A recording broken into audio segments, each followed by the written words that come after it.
नमस्कार EPS pension धारकों, आप सभी का स्वागत है हमारे चैनल पर। आज हम बात करेंगे पेंशन पर बड़ी जानकारी के बारे में। अगर आप भी पेंशन धारक इस तरह की तमाम अपडेटें और जानकारी जानना चाहते हैं तो आप सभी से गुजारिश है कि आज के इस वीडियो को पूरा देखना। आप सभी के लिए बहुत अच्छी जानकारी निकल कर आ रही है। आप सभी की पेंशन को लेकर एक बल्ले बल्ले बड़ी जानकारी मैं आपके साथ शेयर कर रहा हूँ।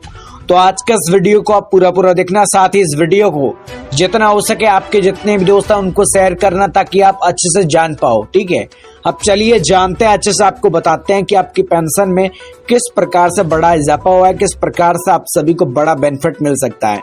ठीक है, तो आपको बताते चले ईपीएफओ का एक बड़ा फैसला है जिस फैसले से काफी सारे पेंशन धारकों को राहत ही मिली है। ठीक है, कहने का मतलब यह है कि उन्हें बेनिफिट ही मिला है। अगर आप भी पेंशन भोगी है तो ये बहुत अच्छी जानकारी मैं आपके साथ शेयर कर रहा हूँ। तो आप सभी से गुजारिश है कि आप हमारे चैनल को सबसे पहले तो सब्सक्राइब कर लीजिए और उसके बाद में बेल के आइकॉन को प्रेस कर लीजिए ताकि आपको पेंशन से जुड़ी तमाम जानकारी आप तक सबसे पहले शेयर की जाए। ठीक है, और साथ ही दोस्तों इस वीडियो को आपके जितने भी दोस्त हैं उनको शेयर जरूर करना ताकि वो भी जान पाए। ठीक है, अब मैं आपको अच्छे से बताता हूं कि आपकी पेंशन पर क्या इजाफा, किस प्रकार से आप सभी को पेंशन में बहुत बड़ा लाभ या बेनिफिट मिल सकता है। ठीक है, इसके बारे में आपको अच्छे से बताने वाला हूं। तो पेंशन धारकों आप सब गुजारिश है कि आज के इस वीडियो को पूरा कंप्लीटली पूरा देखना। ठीक है, अब मैं आपको बताता हूँ अच्छे से कि आपकी पेंशन पर क्या बड़ी खुशखबरी आपको मिल सकती है। तो ऐसे में आपकी पेंशन बढ़कर मिल सकती है आपको बहुत ज्यादा। जी हाँ दोस्तों, अगर आप भी ईपीएस पेंशन धारक हैं तो आप सभी की पेंशन कैसे बढ़कर आप तक मिल सकती है, या यूं कहें आपको कैसे पेंशन बढ़कर मिल सकती है, इसके बारे में संपूर्ण जानकारी आज के इस वीडियो में बताई जाएगी। तो चलिए फटाफट इस वीडियो को स्टार्ट करते हैं, अच्छा सा आपको बताते हैं। तो पेंशन धारकों, जैसा कि आप सभी को पता है कि सुप्रीम कोर्ट ने एक फैसला सुनाया था। उसमें कर्मचारी भविष्य निधि संगठन के सदस्य जो कर्मचारी पेंशन योजना के सदस्य हैं, राइट, वे पेंशन के लिए अधिक योगदान कर सकते हैं। लेकिन आपको बता दूं कि शर्त है, यानी कहने का मतलब यह कि कुछ शर्तें होती है उनको जो है पूरा करना होता है। और इसमें विभिन्न उच्च न्यायालयों द्वारा दिए गए निर्णय से उत्पन्न कई वर्षों से भ्रम को शांत कर दिया है, जिन्होंने संबंध में 22 अगस्त 2014 के ईपीएफओ अधिसूचना को रद्द कर दिया था। उस अधिसूचना को आपको बता दिया जाए कि उच्चतम न्यायालय के नवीनतम निर्णय दिनांक 4 नवंबर 2022 की निम्नलिखित पुष्टि की है। 4 नवंबर 2022 की, उसके बारे में बताने वाला हूं। साथ ही सुप्रीम कोर्ट ने क्या स्पष्ट किया है और पेंशन का कौन हकदार होगा इसके बारे में भी मैं आपको बताऊंगा। तो चलिए मैं आपको अच्छे से बताता हूं। पेंशन धारकों, सबसे पहली बात करें, कोई भी व्यक्ति जो 1 सितंबर 2014 को या उसके बाद कर्मचारी भविष्य निधि में योजना में जो है शामिल हुआ है तो वह कर्मचारी पेंशन योजना में शामिल होने के लिए पात्र नहीं होगा यदि उनका मूल वेतन 15,000 रुपए प्रति माह से अधिक है तो। ठीक है, अगली बात, पेंशन की गणना के प्रयोजनों के लिए अधिकतम पेंशन योग्य वेतन अभी भी 15,000 रुपए प्रति माह है, जैसा कि 2014 के ईपीएफओ द्वारा अधिसूचित किया गया था। इसका मतलब यह है कि भले ही मूल वेतन 15,000 रुपए से अधिक हो, लेकिन पेंशन में नियोक्ता की योगदान की गणना जारी रहेगी। कहने का मतलब यह है कि 15,000 रुपए जो है का जो मूल वेतन है वो होगा। लेकिन अब जो एक नियम है उस नियम को भी मैं बताऊंगा कि आपका जो 15,000 रुपए की जो वेतन सीमा है उसको रद्द होने के बाद में आपको क्या मिलेगा, आपको क्या बेनिफिट मिलेगा, इसके बारे में भी मैं आपको बताऊंगा। ठीक है, हालांकि अभी 15,000 रुपए की जो वेतन सीमा है उसको रद्द कर दिया है, उसमें आपको बेनिफिट कुछ मिलने वाला नहीं है। लेकिन यहाँ पे मैं कह रहा हूँ, Luthra and Luthra law office India के पार्टनर संजीव कुमार का कहना है कि फैसले ने आखिरकार 2014 के कर्मचारी पेंशन संशोधन में लाए गए संशोधन के संबंध में एक ज्वलंत मुद्दे को शांत कर दिया है। ईपीएफओ की 2014 की अधिकांश जो अधिसूचना है उनको बरकरार रखते हुए विचारों को ओवरराइड करते हुए दिल्ली, राजस्थान, केरल उच्च न्यायालयों में शीर्ष अदालत ने कुछ कर्मचारियों को एक मुफ्त राहत की पेशकश की है। ठीक है, और साथ ही फैसले ने उन कर्मचारियों को एक मुफ्त राहत की पेशकश की है जो 1 सितंबर 2014 को ईपीएस के सदस्य थे और ईपीएस में अधिक योगदान कर रहे थे, यानी उनके वास्तविक वेतन पर योगदान अगर 15,000 रुपए प्रति माह से अधिक था तो इन कर्मचारियों को अब अधिक राशि पर योगदान जारी रखने के लिए अपनी नियोक्ता के साथ ईपीएफओ को एक संयुक्त घोषणा देनी होगी। ये घोषणा निर्णय की तारीख यानी निर्णय की तारीख से 4 महीने भीतर दी जानी चाहिए। समझे पेंशनदार को? कहने का मतलब यह है कि इन कर्मचारियों को अधिक राशि अगर योगदान देना है तो इनको एक घोषणा देनी होगी।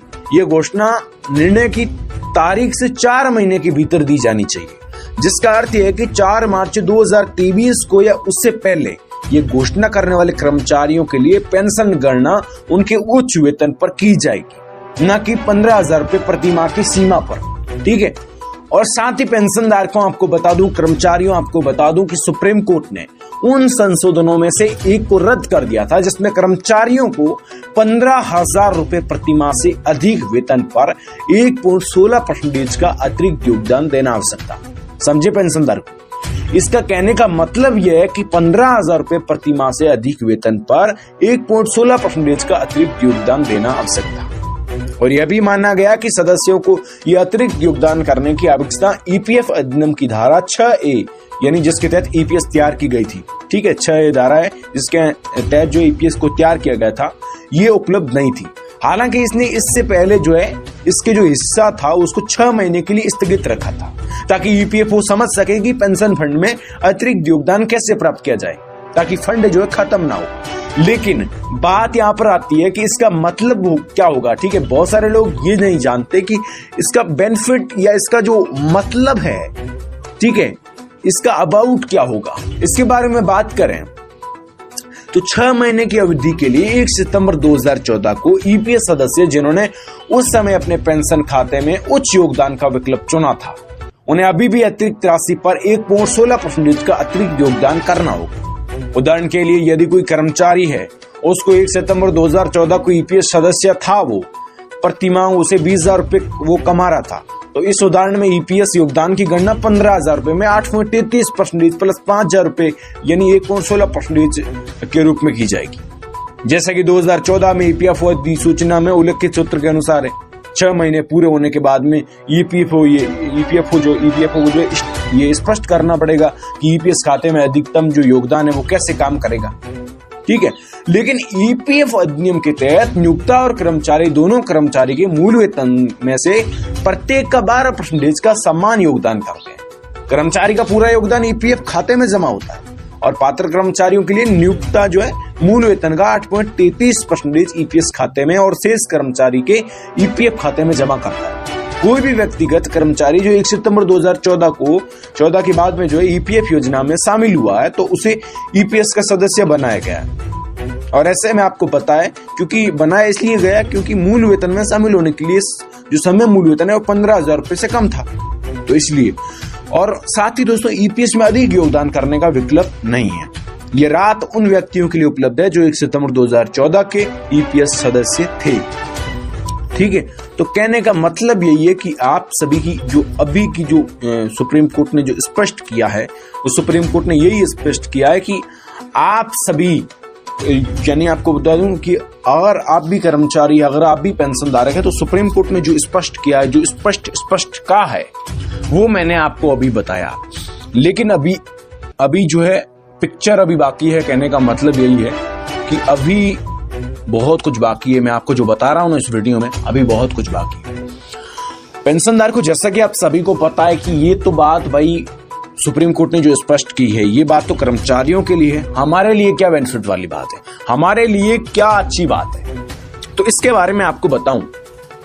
तो दोस्तों, जैसा कि आप सभी को पता है कि आने वाले समय के अंदर, कहने का मतलब यह है कि आने वाला समय 4 महीनों के भीतर ईपीएस के अंदर ज्यादा कंट्रीब्यूशंस करने लग जाएंगे अधिकारी, तो ईपीएफओ के पास जो है ज्यादा धन जनरेट होगा। कहने का मतलब यह है कि अब 15,000 रुपए की वेतन सीमा को तो रद्द कर दिया है। ठीक है, वेतन सीमा को रद्द करने के बाद में अब उन कर्मचारियों को ज्यादा, उन पेंशनधारकों को ज्यादा बेनिफिट मिल सकता है जो अभी हाल ही में पेंशनधारक है, क्योंकि ईपीएफओ का कहना यह है कि हमारी निधि लगातार घाटे में चल रही है। ठीक है, तो इसका मतलब यह हुआ कि अब आपको आने वाले समय के अंदर, यानी अब अगर आप पेंशन धारक है, पेंशन पात्र है, पेंशन या यूं कहें पेंशन हमें बढ़कर मिले, इसका आप जो है इस सवाल का उत्तर चाहते हो, तो इसके लिए आप सभी से विनती है कि आप सभी को 4 महीने का वेट करना पड़ सकता है। कहने का मतलब यह है कि निधि लगातार घाटे के अंदर चल रही है, ठीक है। अभी जो है निधि लगातार घाटे में चल रही है और निधि भविष्य निधि जो कर्मचारी भविष्य निधि है उसका जो है आपको बता दूं कि वो अभी घाटे में चल रही है, लेकिन आने वाले समय के अंदर उसमें जब भी सुधार होगा, कहने का मतलब ये है कि आप अभी पेंशनधारकों और बहुत सारे जो है कर्मचारी गण हैं, उन कर्मचारी गणों की पेंशन जो है वो ईपीएस में कंट्रीब्यूशन कर